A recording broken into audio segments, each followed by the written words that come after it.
자, 이 시간에는 이제 교리와 이제 성경 해설을 하겠습니다. 자, 지난 시간에 계속 이어서 이제 그 성령께서 우리 그리스도인들에게 하시는 가장 귀한 그 사역, 하나님 성령의 그 사역은 성화죠, 성화. 그래서 성도들이 이제 믿음 생활 한 이후로 이제 거룩하게 하나님 경외하고 또 성령의 그 9가지 열매를 맺고 그러한 과정 속에서 우리 성도들이 하나님의 자녀로서 이 땅에서 또 살아갈 때 또 많은 고난이나 뭐 시험이나 환란이나 어려움을 또 성령께서 잘 또 통과하도록 또 그렇게 또 이끄십니다. 그걸 통해서 이제 또 성령의 열매를 맺죠. 그래서 우리 그리스도인들은 평생을 우리가 주의 나라에 갈 때까지 이 성화의 문제는 아주 중요하고 또 우리 스스로가 좀 하나님 앞에 설 때까지 우리의 참 허물, 죄의 부족함을 계속 깨달으면서 무엇보다도 또 하나님의 은혜를 또 감사하고 그런 가운데 이제 한 걸음 한 걸음 신앙으로 열매를 맺는 겁니다. 그래서 이제 그 성령께서는 일반적으로 하나님 믿는, 그러니까 하나님을 믿는 그 사람 속에서 이제 하나님이 살아계신 걸 깨닫고 알고 또 자기 죄를 또 하나님 앞에 또 회개케 하고 또 그 죄가 참 하나님을 진노케 하고 또 하나님의 그 사랑하심을 또 외면하는 그런 것을 또 깨닫게 합니다. 그래서 성령께서는 우리 성도들에게 이제 죄에 대한 가장 민감한 깨달음을 우리에게 주셔. 그래서 성령님은 거룩한 영이시기 때문에 하나님의 이 거룩함 또 우리가 그것을 깨달으면서 하나님 안에서 날마다 새로워질 것을 항상 소망하고 또 어떤 죄의 열매를 맺지 않고 하나님 앞에 거룩한 또 열매를 맺고자 하는 그런 마음을 또 줍니다. 그래서 성령님은 일반적으로 자꾸 우리로 하여금 이제 회개케 하고자 하는 그런 마음.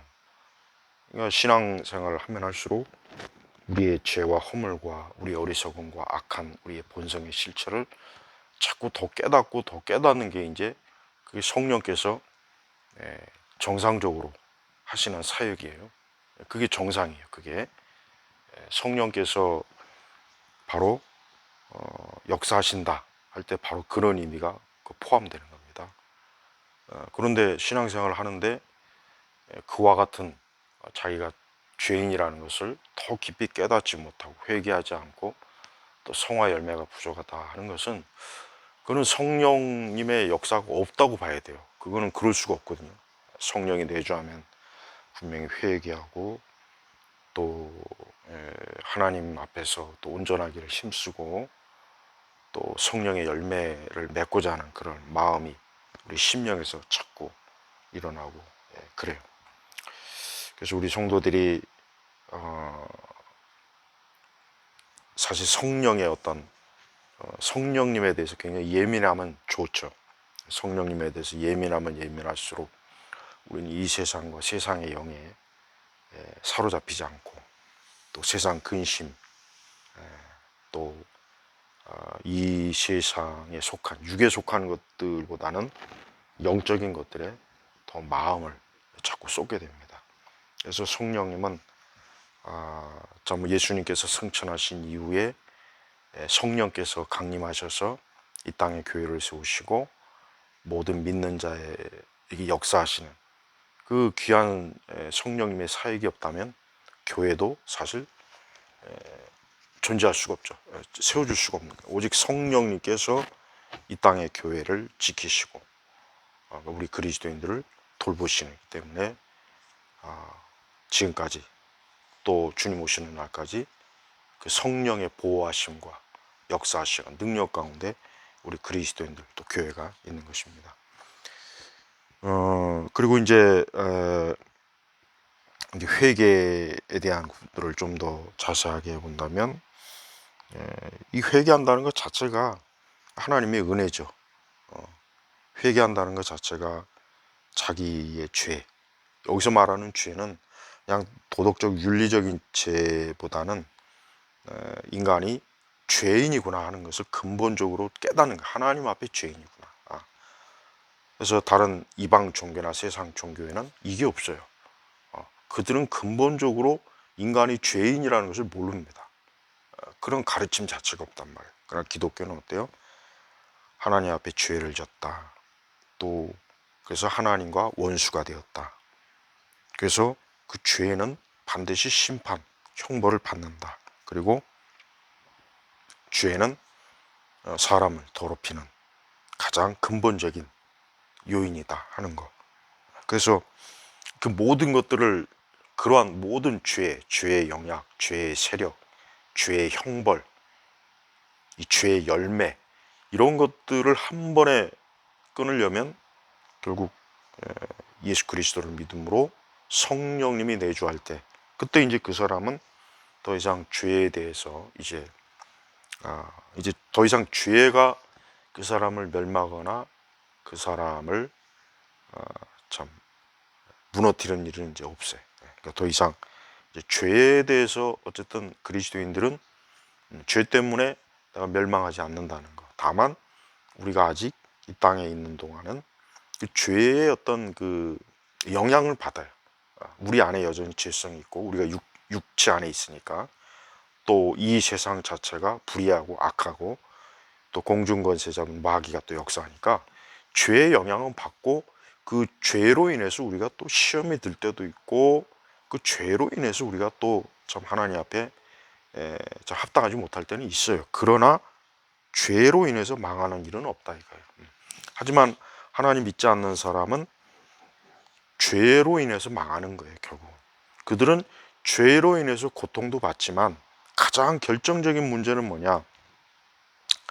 죄로 인해서 망하는 거. 망하는 거예요. 예. 그래서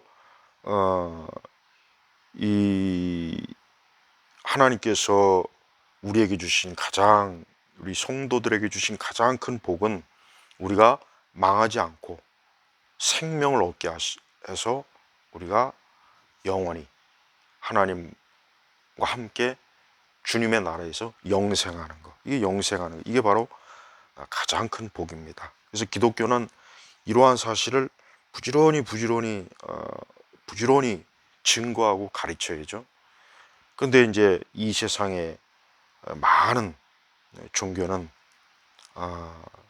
이와 같은 근본적인 하나님이 주시는 생명의 원리, 인간이 죄로 인해서 부패하고 썩었고 죽었다, 하나님과 원수가 되었다, 여기에 대한 것을 저들은 이러한 진리를 모르니까 근본적인 인간의 죄성, 죄로 인해서 멸망, 타락, 형벌, 또 그 죄에서 자유함을 얻으면 생명을 얻는 거, 이거에 대해서 없잖아요. 그러니까 세상 종교는 근본적으로 여전히 인간에 대한 뭔가, 인간의 어떤 능력, 인간이 뭔가를 여전히 부지런히 뭔가를 한다면, 뭐 그게 수행이든지 노력이든지 선한 행시든지 뭐 한다면 인간은 가능성이 있다 하는 그 전제가 있어요. 그래서 기독교와 이 세상의 종교는 전혀 다르다는 거, 이거를 우리가 꼭 알아야 돼요. 그래서 기독교는 사람을 결국은 죽음과 사망, 죄로 인해서 그러한 참 상황에 처한 인간을 구원으로, 영생으로 이끄는, 이게 기독교예요. 그래서 회개는 참 중요합니다. 그래서 교회는 회개에 대한 그 가르침, 메시지를 항상 부지런히 자주 얘기해야죠. 그래야 믿지 않는 자가, 그러니까 교회 안에서 여전히 아직도 예수님을 구세주로 영접하지 않은 자가 이제 그 메시지를 듣고 그래서 예수님 믿고 또 이미 믿은 자라도 우리는 부지런히 회개해야 됩니다. 부지런히 마치 베드로의 발을 씻겨주신 주님이 하신 것처럼 부지런히 회개해서 날마다 우리 죄를 그리스도의 피로 씻고 또 정결하게 우리가 매일 또 우리가 살아가는 또 우리 전체의 삶을 또 살아가는 그러한 귀한 하나님의 은혜를 누려야 됩니다. 그래서 회개는 하나님의 은혜입니다. 회개한다는 것 자체가 이게 하나님의 은혜지, 하나님의 은혜가 없이는 회개가 없어요. 회개할 수 없어요.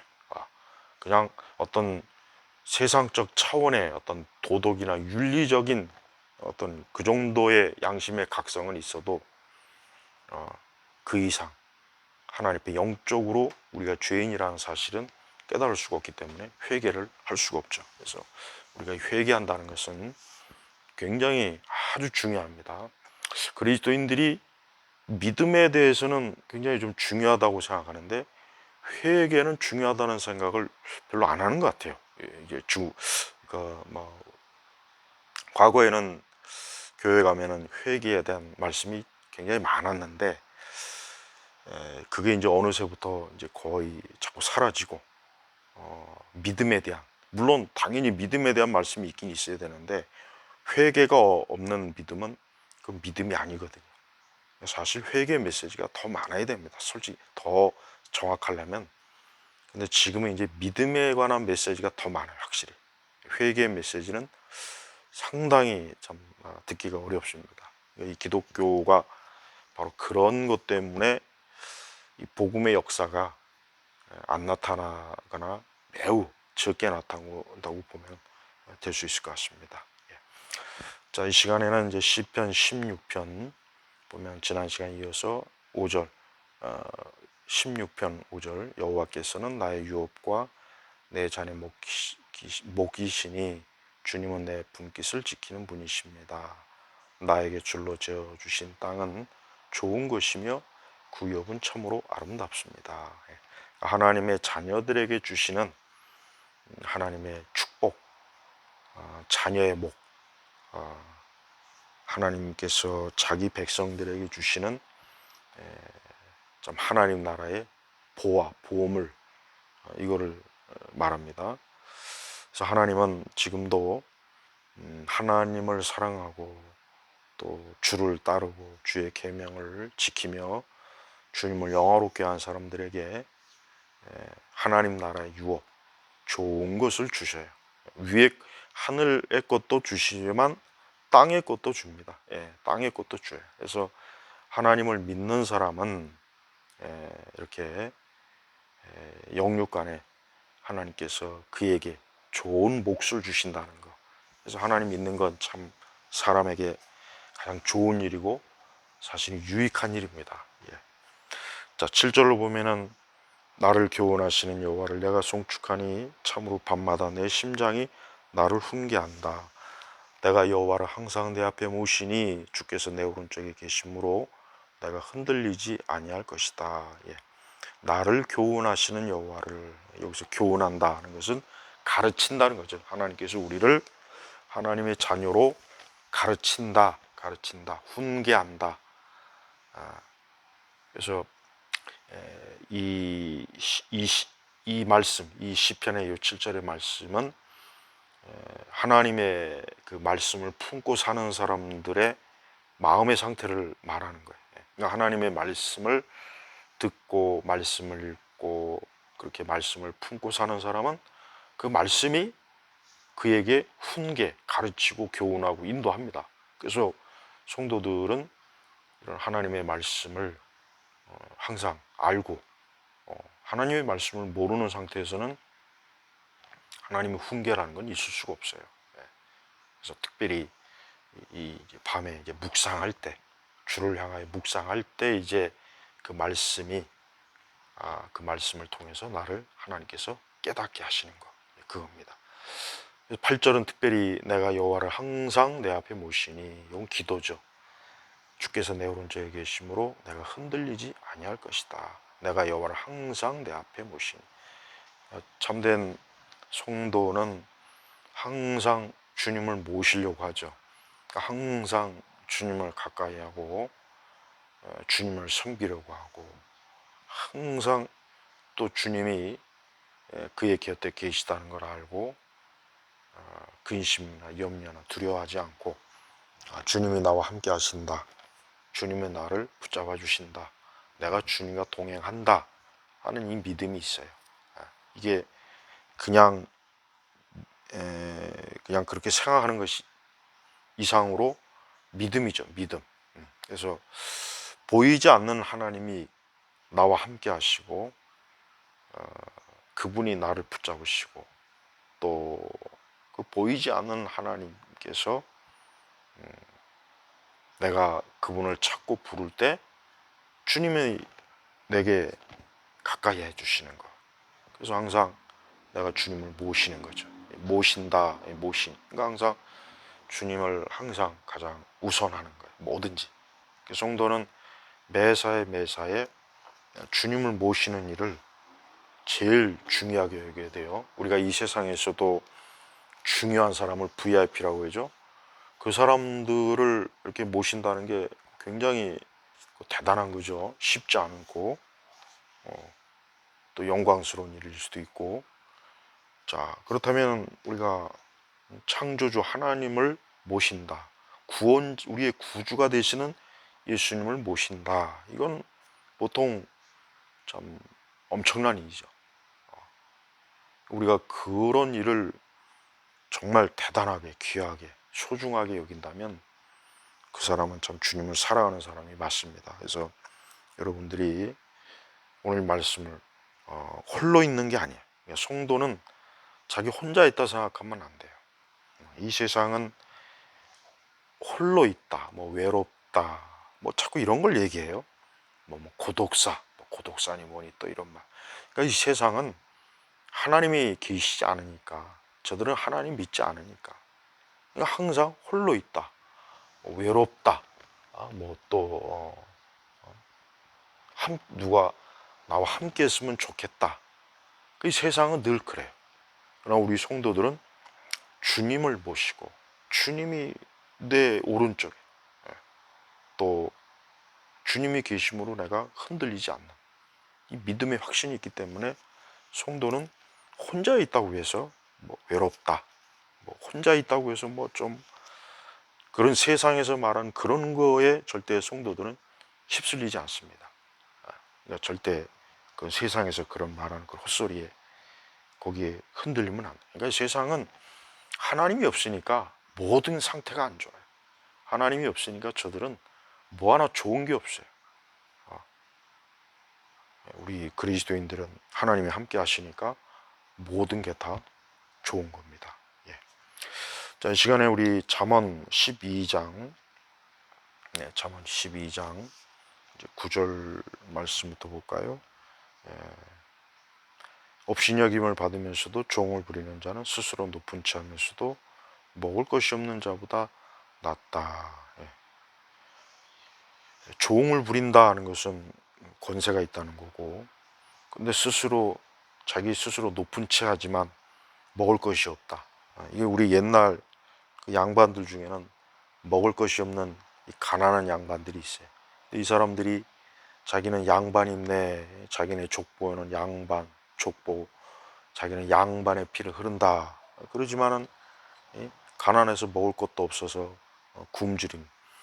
그런 양반들을 조롱하는 그러한 우리 고전 문학도 있어요. 똑같아요. 그러니까 여기서 말하는 것은 실제적으로 사람이 권세를 가지고 있는 게 그게 중요하지, 허영, 겉으로 보이는 것을 가지고 살아가는 것은 어리석은 거라 이거죠. 우리 그리스도인들은 겉으로 드러나는 허세와 허영에 휩쓸리지 말고 우리가 하나님의 자녀의 권세를 가지고 이 땅에 사는 거, 이게 참 지혜로운 것입니다. 의인은 자기 가축의 생명도 돌보나 악인은 궁유를 베푼다고 해도 잔인하다. 그러니까 악인은 잔인하다. 악인은 그 성품도 잔인하고 그 성품이 사랑이 없고 긍휼이 없고 용서가 없고 이해심도 없고 뭔가 좀 덮어주고 넉넉하고 뭐 사실 이거죠. 그러니까 악인은 그런 게 없는 거예요. 그런 게 없으니까 잔인하다 이게. 악인은 남을 해치고 죽이고 남을 파괴하고 남을 쓰러뜨리고 이게 악인의 특징이야. 악인. 우리는 이러한 악인이 되면 안 되죠. 악인의 길로 가서는 안 됩니다. 오히려 의로운 자, 의로운 자는 여기 보니까 의는 자기 가축의 생명도 돌보니 그러니까 의로운 자는 그만큼 그 사랑과 긍휼, 용서, 이해심이 많다는 거예요. 그러니까 가축까지도 그렇게 참 돌볼 정도면 사람은 얼마나 잘 그렇게 하겠어요. 예. 자, 11절로 넘어가면 자기 토지를 경작하는 자는 먹을 양식이 넉넉하나 방탕하는 자는 지각이 없다. 예, 방탕한 자. 여기서 방탕한다는 것은 쉽게 얘기하면 육적 삶에 빠져서 육신의 정욕에 빠진 자를 방탕한 자다 그러죠. 예, 방탕한 자는 지각이 없다. 생각이 없다. 예수님의 그 말씀 중에 이 작은 아들이 그 아버지의 재산을 일찍 상속받아서 먼 외국에 나가서 탕진하고 돌아온 그 탕자의 비유에 관한 말씀이 있죠. 바로 그래요. 이 방탕한 자는 이렇게 생각이 없으니까 지금 당장 먹고 마시고 놀고 쓰고 그거보다 육신의 정욕, 육신의 정욕에 빠져서 자기의 그 인생과 삶이 지금 망하는 줄 모르고 계속 그 길로 가는 거예요. 그러니까 방탕한 자는 결국 자기의 방탕으로 말미암아 멸망하겠죠. 예. 근데 자기 토지를 경작하는 자는 먹을 양식이 넉넉하나. 그러니까 자기 토지라고 하는 것은 자기 일을 가지고 있다는 거예요. 자기 토지, 자기 일. 오늘 우리 시대의 관점에 해석한다면 자기 일이 있다. 그러니까 자기 일이 있으니까 거기에서 먹을 양식이 나오고 거기에서 자기가 살아갈 수 있다. 그러나 방탕하는 자는 자기의 있는 것 또 혹 풍성한 것이 있다 해도 결국은 그 방탕하는 것 때문에 결국은 그 사람은 그로 인해서 무너지는 겁니다. 예. 이렇게 성경은 겉으로 어떤 드러난 또 어떤 육적인 삶, 또 그 마음의 중심이 하나님에게 가 있지 않고 그 마음의 중심이 어리석은 것에 자꾸 빠져 있고 그러한 사람들을 성경에서는 어리석은 자, 지혜가 없다 이제 그렇게 얘기해요. 그래서 우리가 하나님의 말씀을 비추어서 항상 우리가 이 세상을 살아가야 돼요. 특별히 이제 잠언의 말씀은 그런 면에서 가장 좋은 말씀입니다. 인간은 애초부터 미련한 상태로 세상에 나와요. 왜? 죄인이기 때문에. 그리고 아무리 학교에서 많이 배우고 아무리 책을 많이 읽고 공부를 해도 근본적인 지혜는 성경을 통해서 얻어야지 성경을 알지 못하면 근본적인 지혜는 없어요. 물론 세상에서도 굉장히 지혜로운 책이 있어요. 뭐 우리 동양의 고전들 많죠. 뭐 공자, 맹자, 논어, 공맹이 쓴 책들, 뭐 그에 뭐 여러 유학자들이 쓴 굉장히 대단한 책들 많죠. 그다음에 서양에서는 뭐 서양의 고대 철학부터 시작해가지고 뭐 많아요. 그러나 그러한 지혜는 한계가 있어요. 그러한 지혜는 인간을 살려주지는 못합니다. 우리가 이 성경에 있는 잠언서는 그러한 모든 지혜보다 더 뛰어난, 월등히 뛰어난, 왜? 이건 하나님의 말씀이에요. 그래서 우리 성도들은 이러한 하나님의 말씀으로 우리가 지혜롭게 인생을 살아야죠. 예. 그리스도인들이 신앙생활을 하지만 지혜롭지 못한 경우도 사실 많이 있습니다. 우리 다 사실 그런 면에서 부족합니다. 그러니까 오늘도 이런 잠언의 말씀을 한 구절 한 구절 좀 되새기면서 우리가 하나님 앞에 지혜롭게 좀 살아야 된다는 거, 이러한 말씀을 잘 우리가 마음에 씨를 뿌리길 바랍니다.